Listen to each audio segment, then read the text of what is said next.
Magandang gabi mga dre. Ito bali, ang deck natin ngayon ay Deception. Bali ano to, yung snipe assassin build yan, assassin build na Deception deck. Isa sa assassin build na Deception deck natin ay mabilisan lang to mga dre, mga fast game lang. At isa to sa mga yung nakaka-excite na deck kasi ang bilis ng laro dito. Ito ang kukunin lang natin yan dito kasi sa assassin build, yung parang wala tayong pakialam dun sa mga binabagsak na creatures ng kalaban. Bali rekta lang tayo na rekta. Ang kalaban natin dito ay yung may mga frontline, pero may naman tayo, may pitek, may compitek naman tayo, kaya okay lang. Ito bali, kung sakali na meron kayo ditong switching duelist, kuha agad kayo ng dalawa niyan kasi napakaganda niyan. At yung isa sa mga core cards ng Deception, at yung nagpapalit-palit siya ng health, saka pagka yung a-atake ka na, magiging 3 strength siya. Pagka yung dedepensa ka na, yung turn naman ng kalaban, magpapalit naman yung third. Kaya kung sakali na parang bibigyan mo siya ng Dark Knights, magiging 6 health siya pagka titira na yung kalaban kasi nagpapalit-palit nga na siya, pero ang damage niya ay 1 lang, kaya parang prone siya sa attack. Atakihin mo lang siya na atakihin. Ang technique lang dito, pag binigsakto ng kalaban, atakihin mo lang siya, atakihin hanggang mamatay. Pero tas meron pa akong isang tip dyan. Bali, nakakalaban ako kasi nito na switching duelist siya na nalagyan ng 2 Dark Knights. Ang ginawa ko, i-deception din kasi ako. Ang ginawa ko, pinabalik ko lang. Saan ba yun? Check natin. Ito. Nasa ba yun? Nandito. Ito. Tinrapdoor ko siya. Tapos, nung bumalik sa akin nung binaba niya ulit yung card, nagpalit na siya. Bali, ang health niya ay pagka yung attack siya, yung health niya, yun na yung parang nag-switch out. Tapos pagka yung magde-depensa sa siya, yung 9 na attack niya, yung 9 na health niya, naging 9 na attack. Parang nag-switch siya. Kaya yun ang parang, yun lang, yung keep, isa sa mga tips, pagka may deception kayo, tapos deception din, i-trapdoor nyo lang. Kung medyo nabigay siya ng 2 Dark Knights. Tapos itong hunting trap, napakaganda nito mga dre, kuha lang kayo nila. Kasi parang, ang ginagawa nila, deal damage to each creature that equal to its strength. Bali, kung sakali na ito katulad nito, binaba niya to, tapos ginamit niya hunting trap kasi 3 damage siya tapos 2 health, edi patay na kagad siya. Parang yun, gano'n lang ang gumagamit nito mga dre. Yung nakalimutan ko kasi, hindi ko kasi masyadong familiar sa mga god power, pero yung nagpapatulog, yung pang-apat na god power, pag pinapatulog kasi yung card ng kalaban is nagkaka plus 2 siya, plus 2 sa damage. Kaya tas gagamitan mo na hunting trap yun. May gumamit na sa akin yun. Parang medyo late gamer yung nakakalaban. Kasi ito Assassin's Aim, ito yung napakaganda sa assassin build natin. Kailangan natin to kasi dalawa kukuha kayo niya. Bali, ang ginagawa niyan, nagma-minus 1 siya sa strength, tapos may 3 damage siya. Kaya yan yung mga isa sa mga kailangan natin. Tapos trapdoor, yan, ito Umber Arrow, isa sa pinaka the best na cards dito yan, Umber Arrow. Lahat yung nanguhungon siya ng pagka yung damage ng kalaban, pwede mo siyang kunin, tapos pwede mo i-atake sa kanya para ibabalik mo. Dito naman tayo sa kailangan kunin muna natin yung mga core cards. Ito, isa to, GNX Duelist. Kuha tayong 2 niya. Tapos ito rin, Belly Build Char. Itong Belly Build Char shadow, hindi yan lalabas man. Bali, hindi siya lalabas hanggat hindi mo siya inaatake. Kaya kung sakali na walang mga spell yung kalaban na yung pantanggal, nakahid lang siya. Tapos itong Bolt Vagabond, ganun din. Tapos siya, yung flank yan, flank. Kung parang may mga pwede mo i-recta sa ito rin Genex Blade Duelist. Bali, ang ginagawa natin dito mga dre, parang pag ilalapag mo siya, yung pipitikin natin siya ng first god power. Yung parang kasi pagka yung pinitik mo siya ng god power natin, yung nag-hide siya. Ang gagawin mo muna, atake ka muna bago mo siya i-hide. Kasi pagka in-hide mo siya tapos in-atake niya, nawawala yung hide. Tapos itong Ransom, isa sa pinaka-the best na card to. Pagka naglabas ng yung mga god na 8 mana, hindi mo na may bababa yun kasi plus 2. O kaya lahat yan, laging plus 2 yan. Pag ginamit niya, binabahan na itong 4 na courage. Tapos ginamitan mo siya na ransom. Magiging may bababa mo lang siya pag plus 6 pag may 6 mana. Kaya napakaganda niya ransom. Parang siya, insta kill lang niya. Tapos Spike T. Itong Spike T same lang siya nito. Itong natin, hunting trap. Kaya parang mamili ka na lang. Pero mas kahit hindi na natin kunin ito may hunting trap natin kasi tayo. Kasi itong Uncanny Rogue, napaka-the-best yan kasi ginagawa ng deadly yung kung ano man yung nakababa natin. Kaya parang instant kill yan pagka meron ka niyan. Pwede mo, ito, may isang combo kasi dyan mga dre. Bali, nasa niya. Pag nilagay mo to sa balista, lahat na atake ng balista patay. Tapos hindi mo, syempre kung mapapansin mo parang siya, parang roar lang yun. Kaya yun yung the best na combination. Pero hindi natin gagamitin yung balista ngayon kasi parang assassin type na build up natin. Kung sakali na parang okay, ito kunin din natin Feral Shapeshifter. Isa to sa mga parang siya, yung isang hidden natin. Itong ito, Ready Build Shadow. Pang snipe din natin. Kasi ang core cards natin mga dre, puro naka-hide. Hindi natin to patatagalin na mga 7 round hanggang 6 round. Ito, pwede natin kunin Rapture Dance. Kasi yan, yung parang ang gagawin natin, hindi naman tayo atake din mismo sa mga creatures na kalaban. Kaya ang mangyayari, lagi tayong lugi. Lugi ito sa mga bagsakan ng cards. Tapos kunin lang din natin yung mga naka-hide na sa mga damage type na naka-hide natin. Ito Palador siya. Yan. Tapos lahat offensive lang tayo mga dre. Hindi tayo magde-depensa. Direkta atake tayo. Napakabilis nitong darong to ito pala. Bali ito, laging meron nito. Make sure. Kasi rekta sa yan. Rekta sa god niyan. Tanggalin natin to. Pwede natin tanggalin.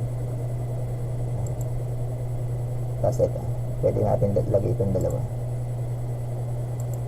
Kasi isipin mo, may 5 tayong attack na 5 piso-piso. Kung i-atake natin sa lahat sa sagad niya, edi may 5 damage o 10 damage tayo parang pag yung total niya. Kaya parang dun lang natin gagamitin siya. Ayan. Tapos ito medyo okay na yung deck natin. Tapos testing natin assassin type na hindi. Ang kalaban natin lang tayo, kasi nagte-testing tayo ng mga builds kaya parang solar god lang ulit tayo. Umabot na ako sa mythic pero hindi talaga kaya mga kalaban na sobrang yung kumpleto ng mga cards nila. Free to play player lang tayo kaya at ang pumapalag lang din yung mga ganitong yung mga early deck. Yan. Pagka mid yung mga late game wallets talaga. Kaya ito subukan natin.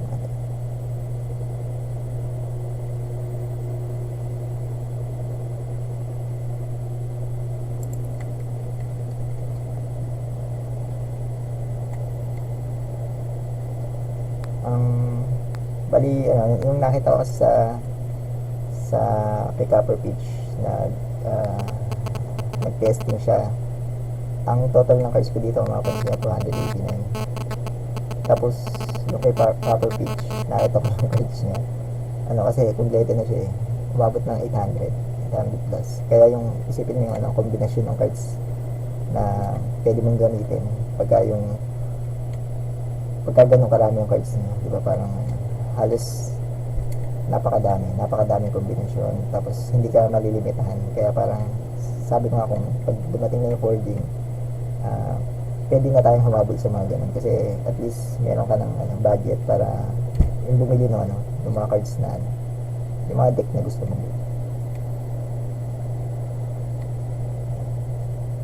Testingin natin. Napakabilis nito baka mga 6, 7, wala pang 7 tapos na lahat. Pwedeng talo yung kalaban. Ito lagi cheat mga dre ang kukunin natin. Hindi natin kukunin ito kasi may mga ibang build up yun. Ito lang tayo cheat, build 1 damage na. Pwedeng matalo tayo pagod o pwedeng manalo ka. yun ang parang ang focus natin dito. Mabilisan kasi ito.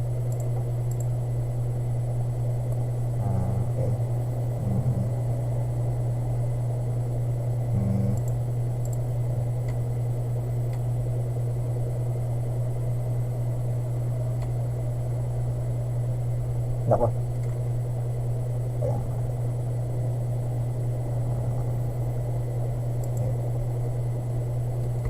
Tanggalin ko muna yung overlay. Hindi ko pala kita. Oops.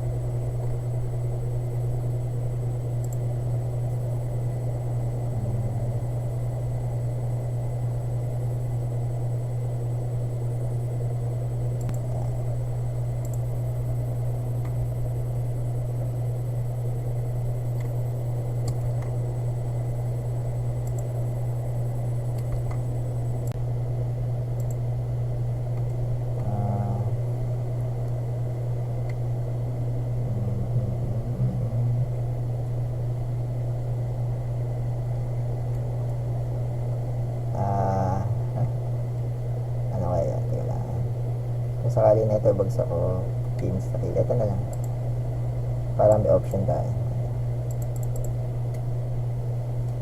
kasi at least kahit mag 4-4 yan, pwede natin siyang patayin. Kaso yun nga, sa ang kontra sa atin yan, mga frontline, kung mapansin nyo yung board ng kalaban, mayaman yung kalaban, kaya parang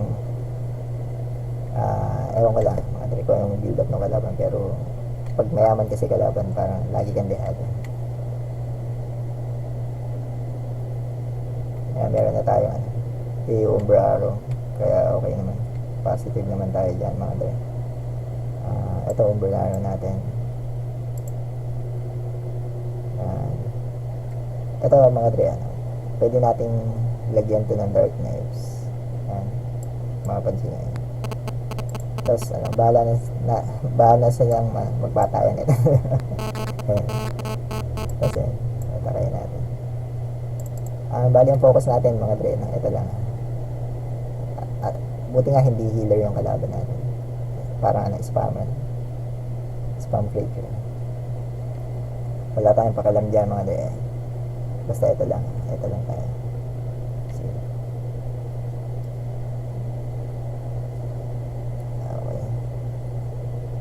Okay, ano ba yun? Yun to. Okay. Ito tayo. Lagay natin to hanggat may siya, wala tayong pakialam dito, atake lang tayo na atake. Tapos may rapture dance tayo, kaya parang hindi tayo natatakot din.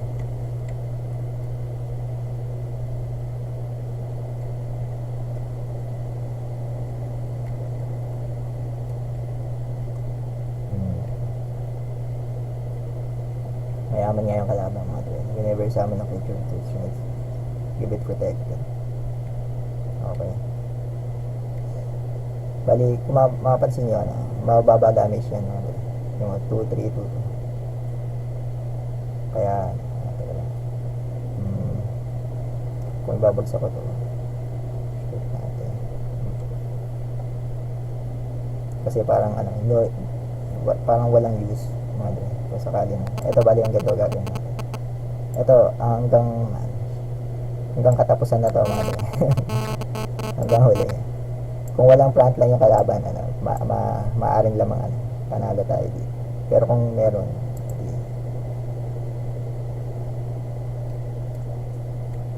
kung isa lang yung frontline, mahirapan tayo. Pero ang ano niya, may rapture guns na. Ayan, okay. Ipunin lang natin yan. Sila, ipunin.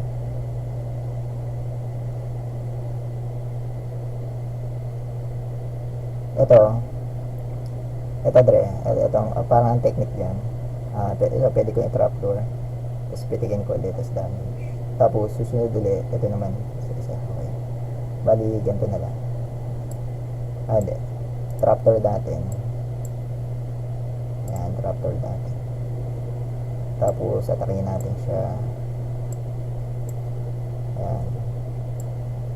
Tapos hide natin siya ulit. Tapos susunod natin na meron tayong rapture guns. Okay. Kaso hindi ko lang alam kung aabot tayo. Babagsak niya lang, ibabagsak. Kasi kung sakali na ibagsak ko to, tapos naka-hide siya. Sa bagay, pwede ko na ipalit eh. Check natin. Kaya may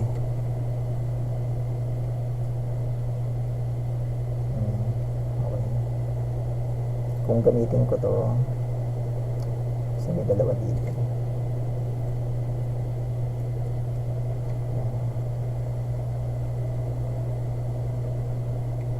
Una-unahan lang to mga dre. Ganito, ganyan ang mangyayari. Kung sakali, talaga compute natin kung sakali na patayin ko to, kasi ibababa ko to, or i-rapture dance ko siya, may matitirang dalawa, or eto na lang mga dre. Ito the best to. Okay, so yung frontline pa lang. Hindi, ito na. Hindi tayo pwedeng gawin natin, patayin natin to. Yan.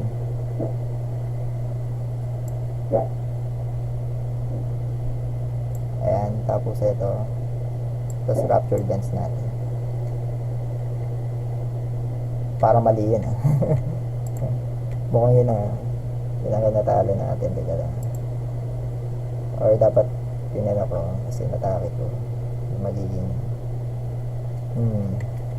pero sige, check natin at least dalawa mauubos sa kanya, hindi naman siya mag-erect atake.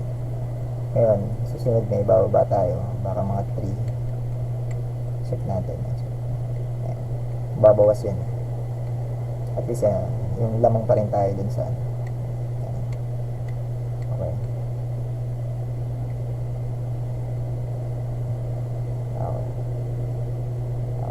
Nako, sige lang, compute natin to.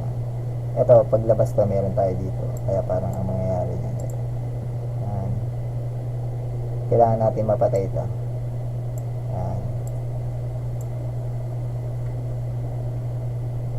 Bali may 6 damage tayo, parang 2 turns. May 2 turn tayo. Ang gagawin niya, atake niya kasi. Tapos may 2 pa tayo. Ayan. Ngayon, kailangan natin patayin to. Kailangan natin patayin yung 2. Or, may frontline naman tayo. Sige.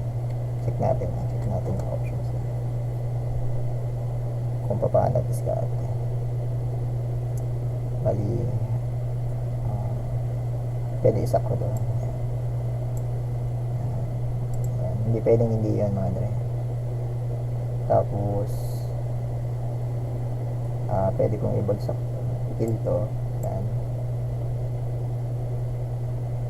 Tapos eto, yan. At least ubos siya.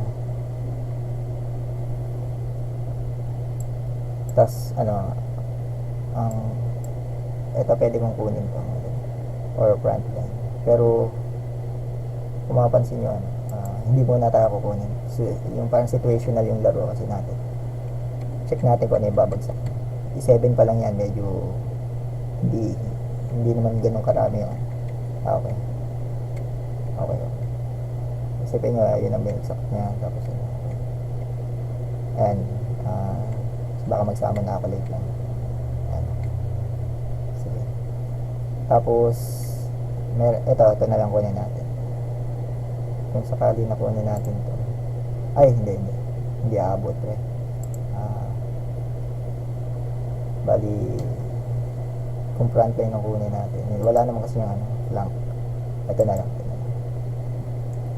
Kill natin to. Ayan, tapos ibagsak natin. At least may 2 damage. Next round, meron pa tayong ransom. Yun. Ito na yan. Concluded na yung kasi kung may bababa siya na medyo mahal na cards doon sa 7, kanina pa niya binaba. Pero parang hindi naman niya binaba. Kaya parang yun ang ayan, kung mapansin nyo, okay. Okay, tapos na. Ayan, ito yung sinasabi ko mga dre na strength nito assassin type.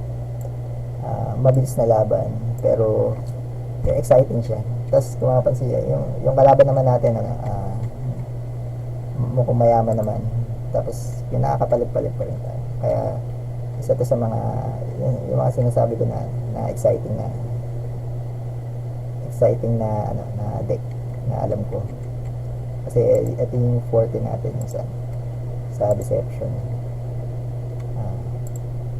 Okay. Edi, tapos try pa natin isa pa. Mayroon, nakaisa naman tayo. Dito mga dre, kasi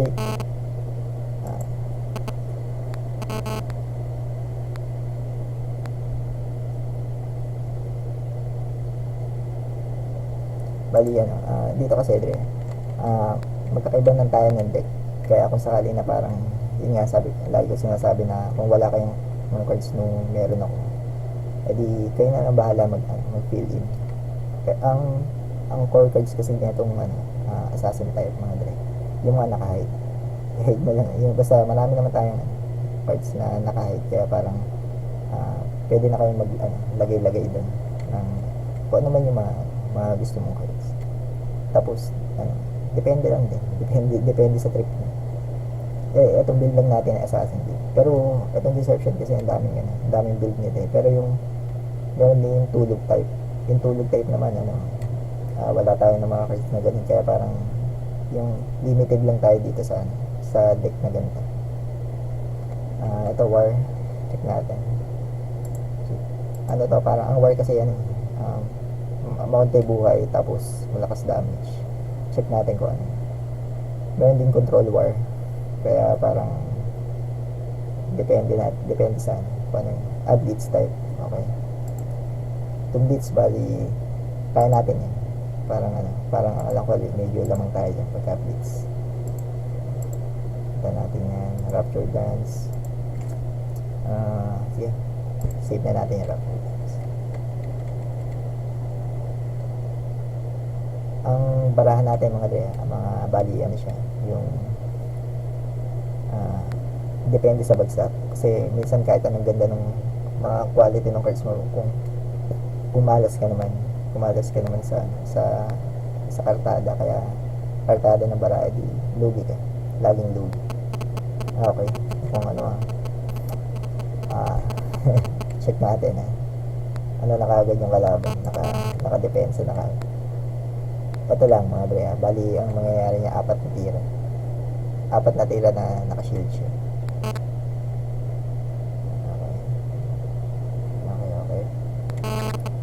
Okay. Buti binabawasan. Yun lang naman ang gusto natin, binabawasan. Tapos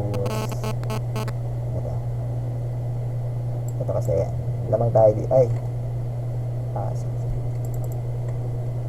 Para mapatay nila to, kailangan isaktong dalawang tiro. Pero binibait out lang naman natin siya, na sana isak niya yun.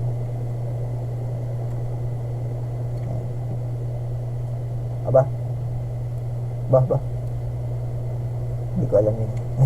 May ganun pala ng give relic. Okay. Hindi ko alam yun, Dre. Alam mo kung mayaman yung kalaban natin. Or parang maganda yung mga cards lang.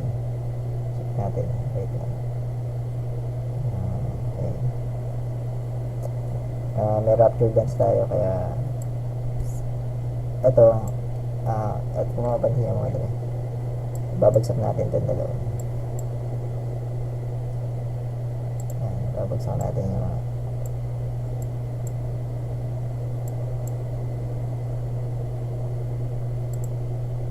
tapos ang mangyayari niyan, hintayin natin sila dumami. Ang 1, 2, 3, bali meron pa tayo 3 turns, kaya ang gagawin natin makikipagsabayan tayo, kasi ito yung parang shield, hindi tayo makakalusot dyan, kaya parang mangyayari parang isasabayin natin sa kalaban.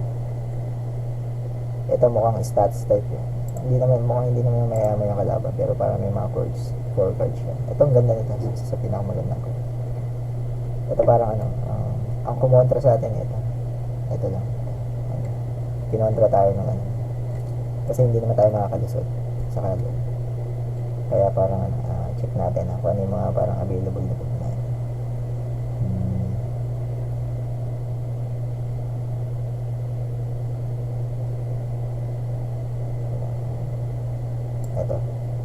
Ito na lang, tabayan tayo, hindi kasi natin pwedeng lusutan yan. Yung rapture dance natin ang tagal pa, kaya parang hindi tayo pwedeng sumabay, kasi ito okay, waiting tayo dun sa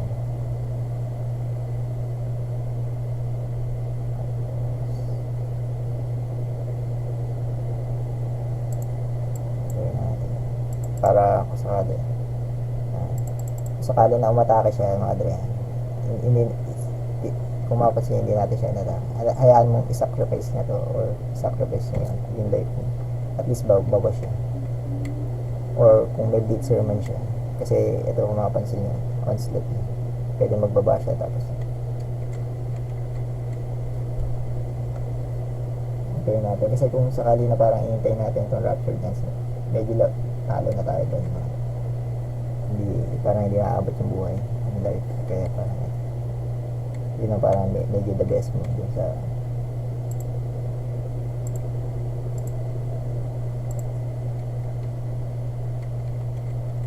okay.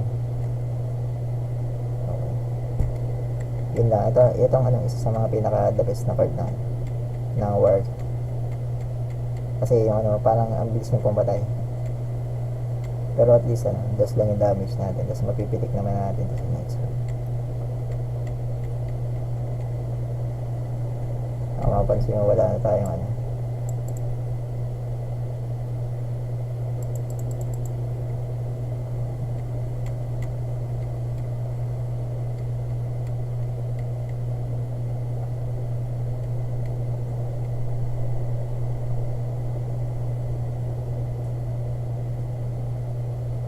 yung mga Dre, ito nga yung pagka yung mga gantong medyo late na hindi natin yung chance na manalo natin pababae ng pababa, kasi ito kung mapapansin na kontra tayo na ito, tapos okay sana kung sakali na hindi tayo na kontra.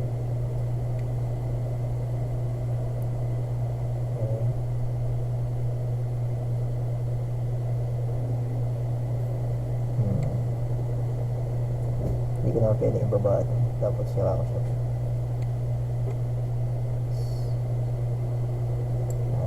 Bawas tayo dyan. Tapos may Rapture Dance tayo, kaya pwede natin ubusin. Huwag lang may protected yung kalaban.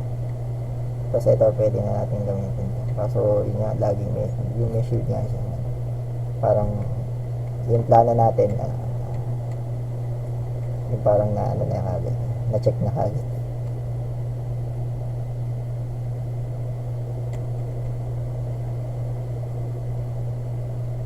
mapansin nyo wala pang 6.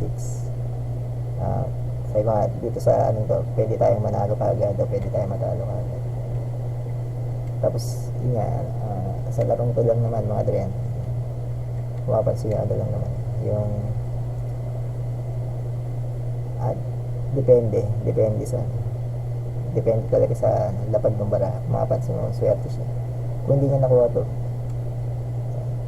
pero nabuti yan medyo maganda tong marami tayong mga rapture dance.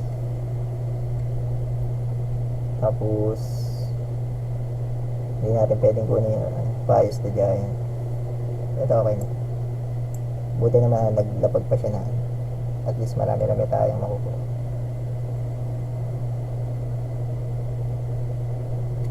Mali 27. Wala na naman siya makukuha ng favor, kaya parang tayo mamimili ko, pero most likely ito na Headmaster.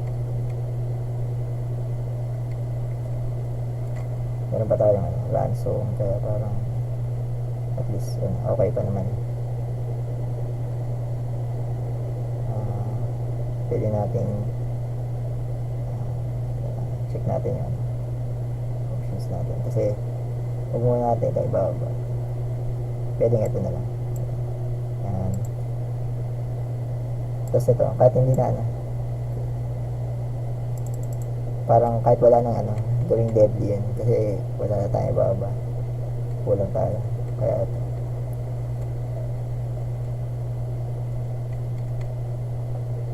check natin ito. Okay, pwede nga i-blitz yan.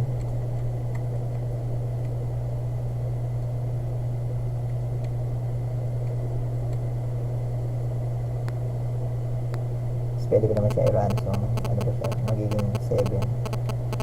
Kaso, ito lang. Ito na lang. Ito sa kayo. Tapos, kaso kulang. Dapat 37. Okay.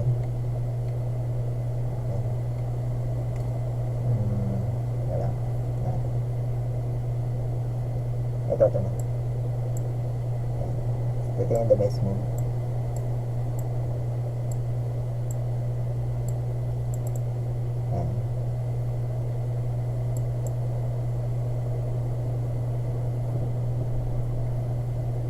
Or pwede naman natin over arrow scroll, kaso hindi tayo makapagbaba kasi, kaya reserve muna natin.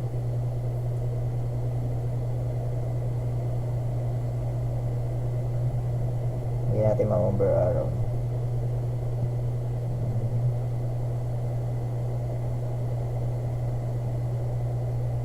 Pious the Giant.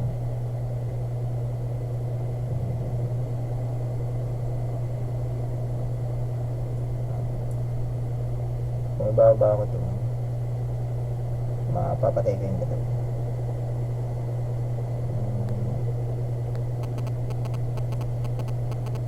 Or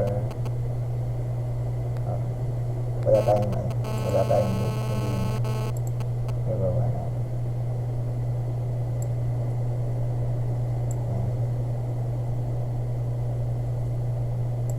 Tapos bawasan na natin, tanggalin natin yung shield kasi ito sasak niya yung dalawa. Tatanggalin lang natin yung shield para at least open. Ako wala na. GG na tayo kasi umabot na tayo ng late game, kaya ito yung parang kainanong ng deck natin, pero yun nga, sabi ko na kontra tayo, kaya good game yan, good game. Hindi ko lang alam kung pwede i-ransom to. Check natin. Okay, pwede pa i-ransom yun. Kaya ito, pwede to. Kung sakali kasi na 5,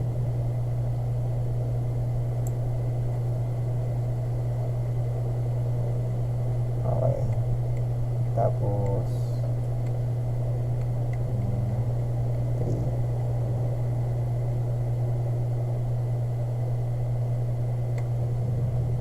Pwede ko itong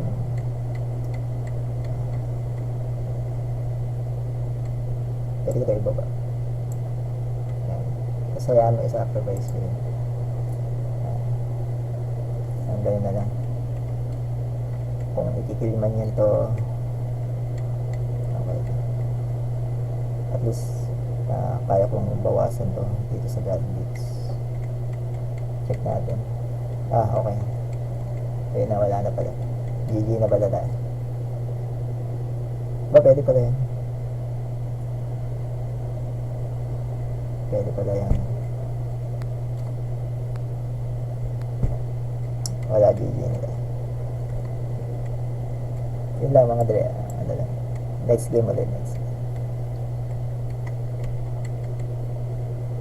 Next game ka. Wala tayo wala na tayong parang pang-contra dun sa hindi na tayo pwedeng umabot.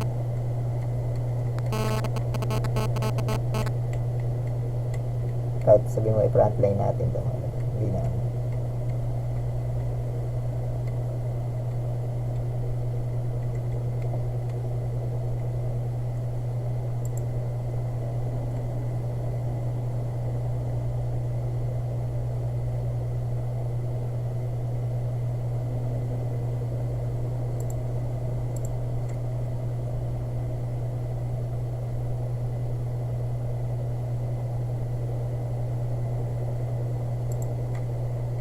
Bali, weekend rank pa rin yan mga bre.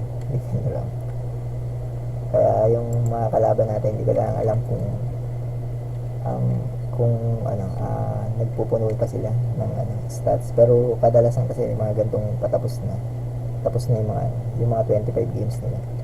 Pero ang tatandaan nyo pala mga bre, kasi sa weekend ranks, meron pag umabot ka ng 30 games na panalo, kahit puro talo yung iba, tapos yung total mo sa loob ng 3 araw, tapos naka 30 games na win ka, may extra packs ka. Hindi ko lang alam kung ano yung makukuha mo, rare pack lang siguro, pero hindi ko lang alam. Basta maka 30 ka, may extra packs ka na makukuha. Kaya parang kung sakali na laro ka lang ng laro, at least may makakuha ka pa. Si Ethereum natin. Ito sa mas okay na second tayo. Kasi yung napakalaga nito. Hindi naman mahalaga sa atin, parang mana. Kasi mas maganda yung mas marami tayong reserva. Yun na. Okay, enrage type yung kalaban. Trapdoor. Ito medyo okay na to. Pero patang ko na lang. Rapture guns, hindi natin kailangan na. Ito okay.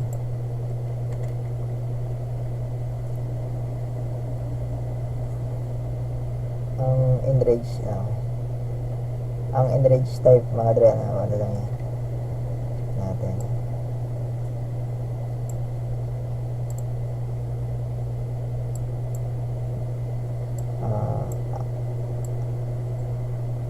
Puro ganito lang tayo.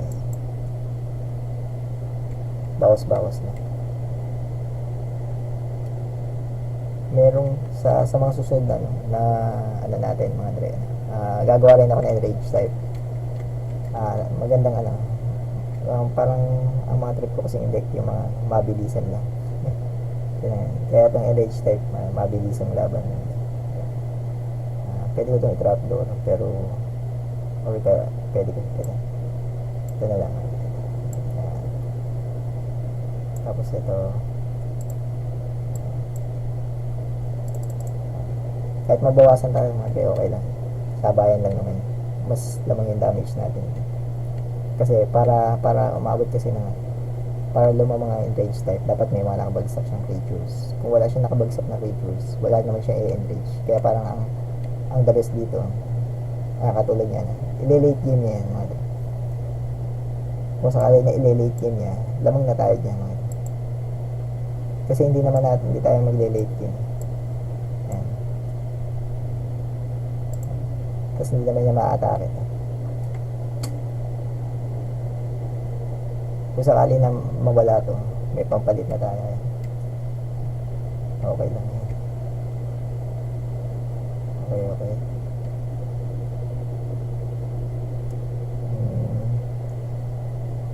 Pwede kong ito.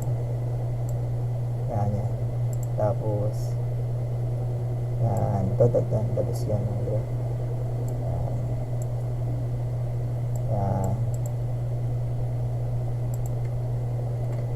Yan, okay na yan. Babagsak niya ulit yung frontline. Swerte nga siya, may frontline siya. Kasi bihira sa mga bihira sa deck yung ganyan, yung may frontline. Ayan, okay. Gagawin naman natin yan, pipitikin naman natin yan. Tapos yun. Okay. Okay.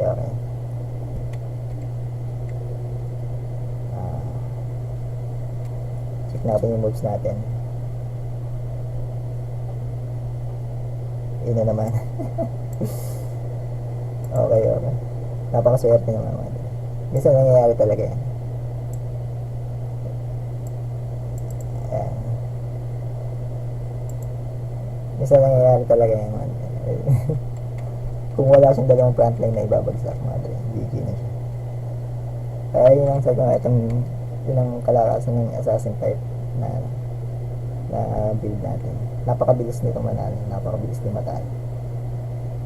Kaya parang exciting masyado itong deck na to. Kaya kung sakali na meron kayo ng mga cards na katulad ng sa akin, kaya yun, pwede nyo nung try tsaka test it. Check natin kung anong move niya. Okay. Parang ano na yun yung wala na, parang ganyan, give up move na rin. Kaya lang meron pa siyang 9. Hindi na maaabot yan. Bali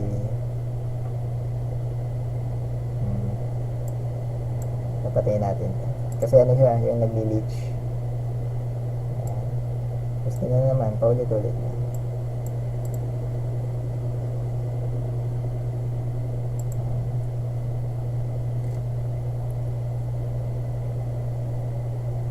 Kala ko pa na ano, kasi nag-leech pala siya. Auric Mage. So late game to, si tropa, katulad nung yung nakalimutan ko yung may espada sa pang 8. Pero kadalasan kasi late game pag isa lang itong image mga dali, baka bukas makapag-upload yan na lang gaano, kasi ang ganda talaga na maganda rin yung image type. Maganda kasi dito yung mga para mabilis ang laban. Yun ang mga trip natin, para nagmamadali pero exciting kasi pag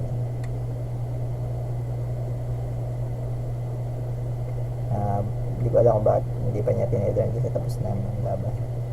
So nagpaabot siya dito sa hard magic kasi hindi naman. Pero wala din kasi kahit bagsak mo yung pipitikin lang natin ng shit. Ayaw pa niyang magana.